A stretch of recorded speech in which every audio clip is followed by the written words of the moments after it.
कलकत्ता बस्दाखेरि मसँग 10-15 दिन 15-20 दिनसम्म त्यो खाना खाने पैसा पनि थिएन। त्यस्तो सिचुएसन अहिले काहीँ अटोको भाडा पनि तिर्ने भाडा पनि नहुने त्यस्तो सिचुएसन।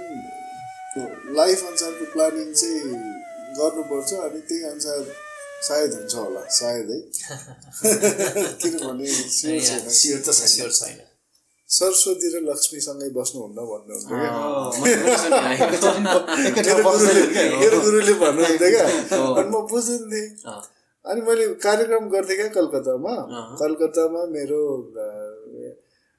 महिनामा 1 महिनामा 30 दिन हुन्छ भने मेरो 32वटा 35वटा प्रोग्राम हुन्थ्यो, एभ्री डे पैसा आउँथ्यो। त्यसलाई नै मेन चिज बनाएर हिँड्नु थाल्यो भने चाहिँ फेरि गडबड हुन्छ। कस्तो राम्रो पोइन्ट आयो कि जस्तो यो अहिले कन्भर्सेसनमा चाहिँ ट्याक्क त्यो गीताको एसेन्स आयो नि, कर्म गर्ने फलको आश नगर्नेवाला। फल त जसरी नै आइहाल्छ नि, फल त आइहाल्छ नि कर्म गरिसकेपछि। आध्यात्ममा कनेक्टेड भइसकेपछि बजाउनुमा त ठुलो कुरा होइन जस्तो मलाई फिल भयो। एक दिन मलाई एक टाइममा मलाई लाग्थ्यो म खतरा बजाउँछु, म खतरा हुन्छु, म खतरा सबैभन्दा खतरा बजाउँछु भन्ने हुन्थ्यो। तर अहिले त्यस्तो फिलिङ आउँदैन, किनभने त्यो पनि पर्मानेन्ट होइन।